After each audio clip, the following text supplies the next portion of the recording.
do you go after being one of Oprah's favorite things? You hopefully keep going up because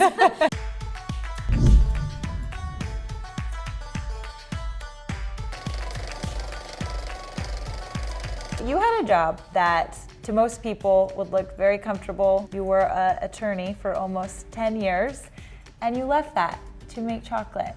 Why? Well, I grew up loving art, being very creative, loved working with my hands, but I also loved anything analytical. You know, when you're split both sides like that, it can be hard to choose the right career. Yeah. I ended up going to Harvard Law School and then moving to New York, starting my career. It didn't give me any time to share the other side.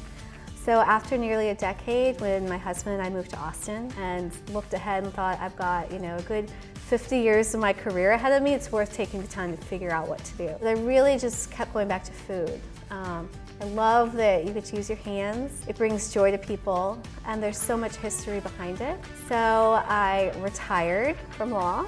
I went to school here in Austin and really discovered chocolate there. Why chocolate? First of all, it's delicious, but also it's an artistic medium. Chocolate can turn into a lipstick. You are making very fashion-forward chocolate. How did you deviate from what people are used to experiencing? You know, I learned about this in this French culinary school, and it was so serious. I'm like, chocolate is for when you're happy and celebrating. Why not make it more whimsical? Right. It can be colorful and interesting. It can be about the visual and the eating experience. I definitely went against the tide as far as how to make chocolate historically, and I did my own thing. And you are a chocolate visionary. And lucky for all of us in Austin, you can eat chocolate roller skates and lipsticks. Robots and lightning bolts. That's the thing that you don't even want to eat them because they're so cute. It encourages moderation. There you go. Do it slowly.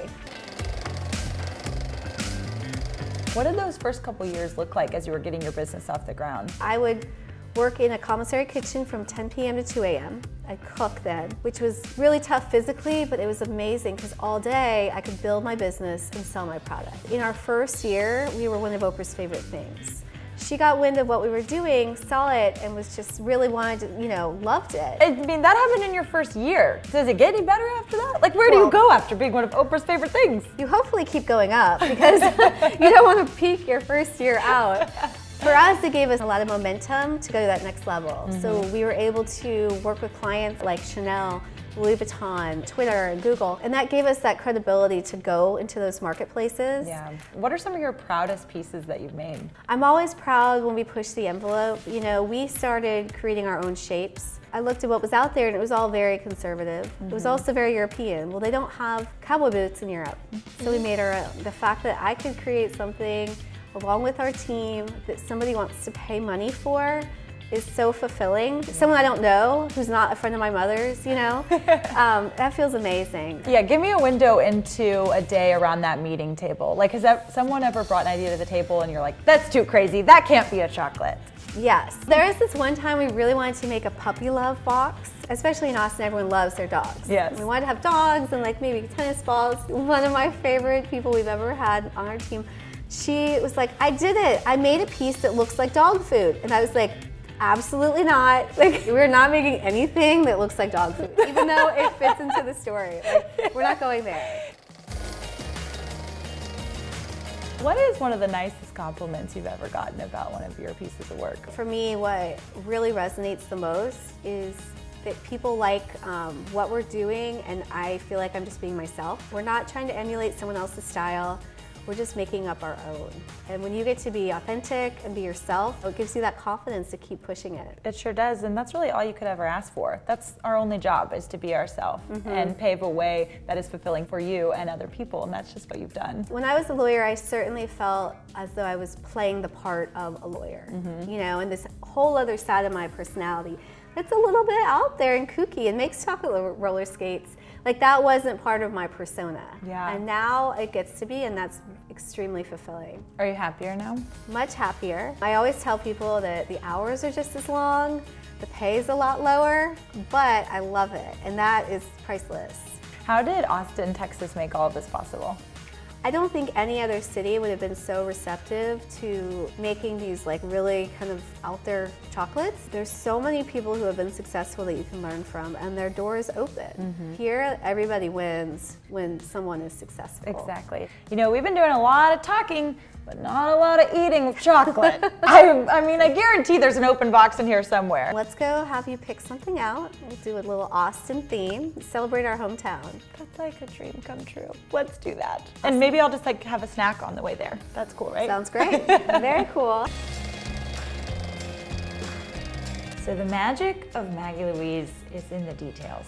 It is amazing, the things you are able to put on these tiny chocolates. For instance, this is the taco. It's not just, it's beautiful, but it's not just any taco. There are tomatoes on this taco and guacamole and sour cream. How do you do that? Very carefully. The experience is in all those little details. Yeah. You know, from the tiny little cheese on there, all the way to the sticker that closes the box, the ribbon on it. You know, for us, the concept was to create that experience around it. So when you open something and it has a tiny little chocolate breakfast taco inside, all you could think is like, oh my gosh, I haven't seen this before. You're surprised.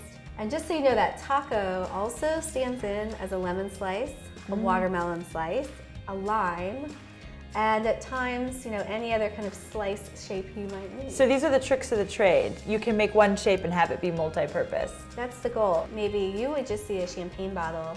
I see that's Tabasco.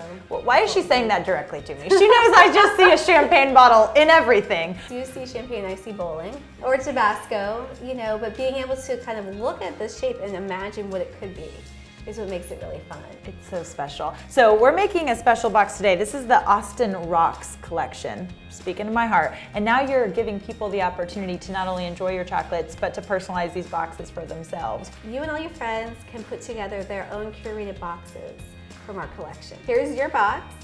You do you. I love this, but could I get a bigger box, Maggie? I need more chocolates. You know, moderation is the key. A cowboy boot. One of our most popular, as you can imagine. And it's not just a cute cowboy boot, but it is dark chocolate and salted caramel. Our flavors and fillings is classic American candy, elevated. A music note. I am just overjoyed just looking at these darling things. I bet your kids have an opinion about what they'd like to see. Well, my 7-year-old daughter is a big fan of anything unicorn or mermaid. I mean, you don't have to be 7 to love that. No. Is that like in the long-term plan? Absolutely, but I mean, maybe, I can't say. My 2-year-old son, he just wants stuff he could probably throw on the ground and then eat it. How many chocolates are you making every day?